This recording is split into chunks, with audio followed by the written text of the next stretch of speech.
सुप्रभात बच्चों। आज हम पढ़ेंगे पाठ 12 सुनीता की पहिया कुर्सी। ठीक है, पाठ का नाम है सुनीता की पहिया कुर्सी। ये नाम क्यों है आप ये जानना चाहेंगे। सुनीता की पहिया कुर्सी इसलिए नाम रखा गया है क्योंकि इसमें एक सुनीता नाम की लड़की है जो पहिया कुर्सी यानी व्हील चेयर का इस्तेमाल करती है चलने फिरने के लिए।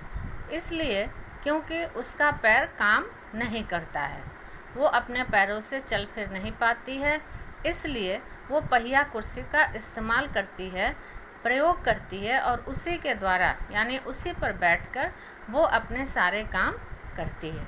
ठीक है, अब चलिए पाठ को पढ़ते हैं। आप भी मेरे साथ पढ़िए और पाठ को समझिए कि इसमें क्या कहा गया है। सुनीता सुबह 7 बजे सोकर उठी। सुबह का समय है। सुनीता सुबह 7 बजे सोकर उठी। कुछ देर तो वह अपने बिस्तर पर ही बैठी रही। वह सोच रही थी कि आज उसे क्या क्या काम करने हैं। उसे याद आया कि आज तो बाजार जाना है। सोचते ही उसकी आंखों में चमक आ गई। ठीक है, उसकी आंखों में चमक क्यों आ गई? इसलिए कि वो आज पहली बार बाजार जा रही थी अकेले। आगे देखिए बताया है, सुनीता आज पहली बार अकेले बाजार जाने वाली थी। उसने अपनी टांगों को हाथ से पकड़कर खींचा और उन्हें पलंग से नीचे की ओर लटकाया।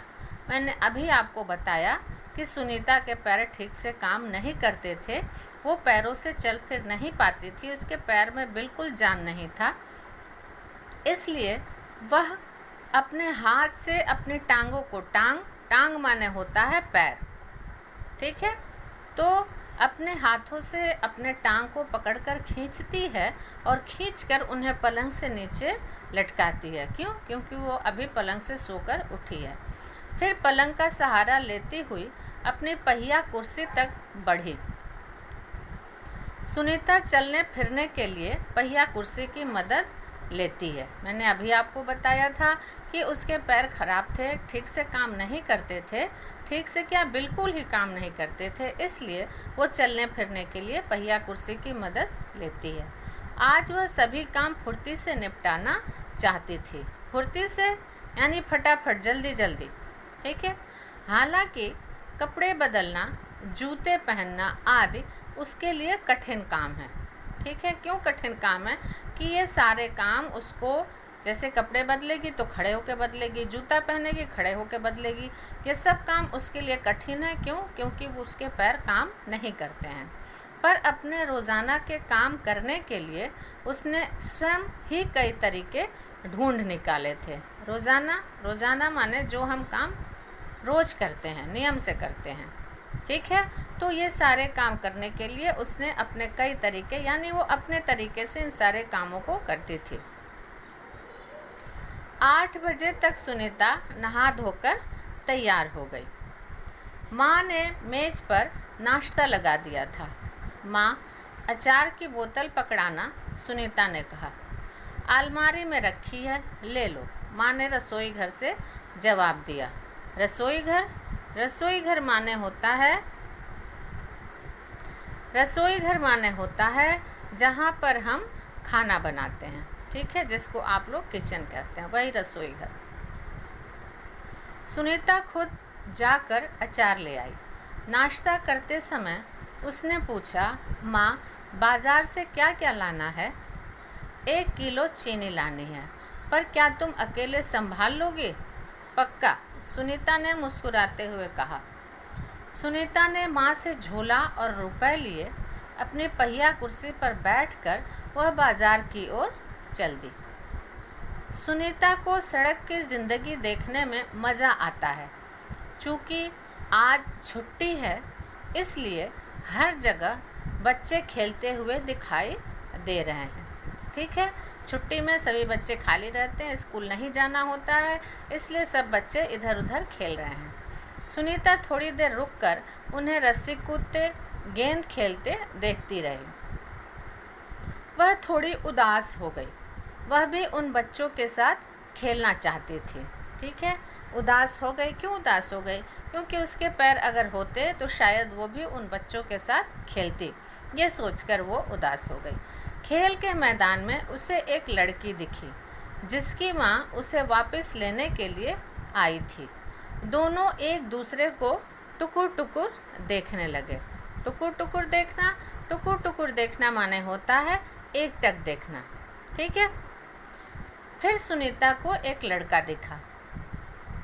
उस बच्चे को बहुत सारे बच्चे छोटू छोटू बुलाकर चिढ़ा रहे थे। क्यों? क्योंकि उस लड़के का कद माने होता है अपनी हाइट। ठीक है। कद माने हाइट। तो उसका कद अन्य बच्चों से बहुत छोटा था। सुनीता को यह सब बिल्कुल अच्छा नहीं लगा। ठीक है। रास्ते में उसे कई लोग सुनीता को देखकर मुस्कुराए, जबकि वह उन्हें जानती तक नहीं थी। पहले तो वह मन ही मन खुश हुई, परंतु फिर सोचने लगी, ये सब लोग मेरी तरफ भला इस तरह क्यों देख रहे हैं। ठीक है। पहले तो सुनीता को बहुत अच्छा लगा कि सब लोग मेरी तरफ देख रहे हैं, हंस रहे हैं, यानी शायद वो मुझे जानते हों। लेकिन बाद में उसको लगा कि भाई ये क्या बात है, क्यों सब लोग मुझे इस तरीके से देख रहे हैं। क्यों देख रहे थे? इसलिए देख रहे थे कि वो पहिया कुर्सी पर बैठकर बाहर निकली थी। ठीक है। इसलिए वो सबको अजूबा लग रही थी कि इसके पैर काम नहीं करते हैं, पहिया कुर्सी पर बैठकर चल रही है, फिर भी बाहर आई है बाजार में। ठीक है। खेल के मैदान वाली छोटी लड़की सुनीता को दोबारा कपड़ों की दुकान के सामने खड़ी मिली। कौन सी लड़की? वही फरीदा जो उसको खेल के मैदान में मिली थी। उसकी माँ कुछ कपड़े देख रही थी। ठीक है। कपड़े क्यों देख रही थी? खरीदने के लिए। तुम्हारे पास यह अजीब सी चीज़ क्या है? उस लड़की ने सुनीता से पूछा। ठीक है। अजीब सी चीज़ वो किसको कह रही है? अजीब सी चीज़ वो उसके व्हील चेयर को कह रही है, पहिया कुर्सी को। ठीक है। यह तो बस एक सुनीता जवाब देने लगी, परंतु उस लड़की की माँ ने गुस्से में आकर लड़की को सुनीता से दूर हटा लिया। ठीक है। इस तरह का सवाल नहीं पूछना चाहिए फरीदा, अच्छा नहीं लगता, माँ ने कहा। मैं दूसरे बच्चों से अलग नहीं हूँ, सुनीता ने दुखी होकर कहा। उसे फरीदा की माँ का व्यवहार समझ में नहीं आया। अंत में सुनीता बाजार पहुँच गई। दुकान में घुसने के लिए उसे सीढ़ियों पर चढ़ना था। उसके लिए यह कर पाना बहुत मुश्किल था। क्यों मुश्किल था? इसलिए मुश्किल था क्योंकि वो व्हील चेयर पर बैठी हुई थी और वो अपने व्हील चेयर को उठा के अपने आप उठा करके अंदर नहीं जा सकती थी। आसपास के सब लोग जल्दी में थे, किसी ने उसकी तरफ ध्यान नहीं दिया। अचानक जिस लड़के को छोटू कहकर चिढ़ाया जा रहा था, वह उसके सामने आकर खड़ा हो गया। मैं अमित हूँ, उसने अपना परिचय दिया। क्या मैं तुम्हारी कुछ मदद करूँ? मेरा नाम सुनीता है। सुनीता ने राहत की सांस ली। राहत की सांस यानी उसके जान में जान आई। उसको थोड़ा संतोष हुआ कि चलो भाई कोई तो आया मदद के लिए, और मुस्कुरा कर बोली, पीछे के पैडल को पैर से ज़रा दबाओगे? हाँ हाँ ज़रूर, कहते हुए अमित ने पहिया कुर्सी को टेढ़ा करके उसके अगले पहिए को पहली सीढ़ी पर रखा। फिर उसने पिछले पहिए को भी सीढ़ी पर रखा और ऊपर चढ़ाया।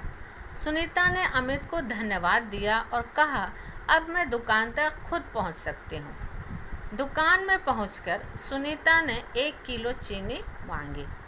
दुकानदार उसे देखकर मुस्कुराया। क्यों मुस्कुराया? इसलिए मुस्कुराया कि ये देखो चल फिर नहीं पाती है, व्हीलचेयर पर बैठी और बाजार आई है चीनी लेने।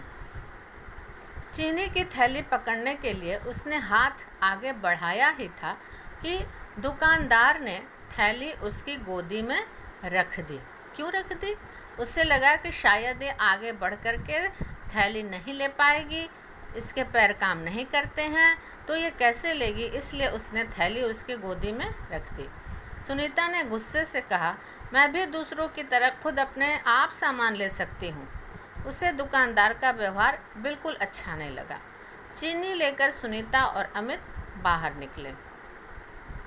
लोग मेरे साथ ऐसा व्यवहार करते हैं जैसे कि मैं कोई अजीबोगरीब लड़की हूँ, सुनीता ने कहा।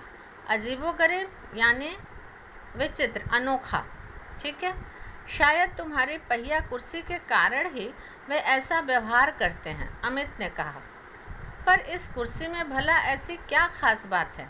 मैं तो बचपन से ही इस पर बैठकर इसे चलाती हूँ, सुनीता ने कहा। अमित ने पूछा, पर तुम इस पर क्यों बैठती हो? मैं पैरों से चल ही नहीं सकती। इस पहिया कुर्सी के पहियों को घुमाकर ही मैं चल फिर पाती हूँ। लेकिन फिर भी मैं दूसरे बच्चों से अलग नहीं हूँ।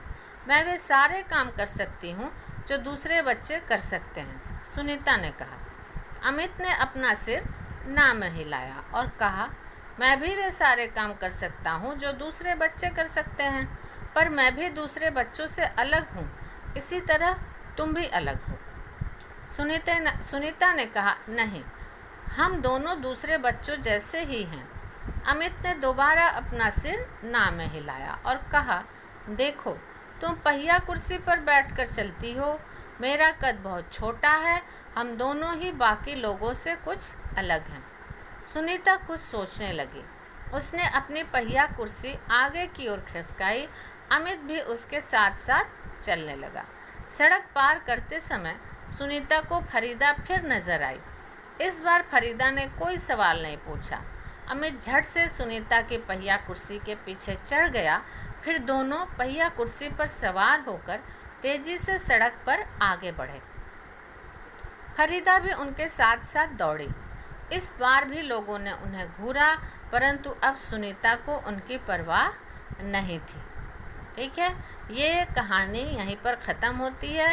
ये पाठ आपके किताब में क्यों दिया गया है, किस लिए दिया गया है, ये मैं आपको अगले वीडियो में बताऊंगी। अभी सिर्फ आप इसको पढ़िए और पढ़ के इसको समझिए, ध्यान से पढ़िए कि कहाँ पे क्या दिया हुआ है। फिर अगले वीडियो में मैं आपको बताऊंगी कि ये पाठ आपके किताब में क्यों दिया गया है, किस लिए दिया गया है, इसका क्या मतलब है। ठीक है, धन्यवाद।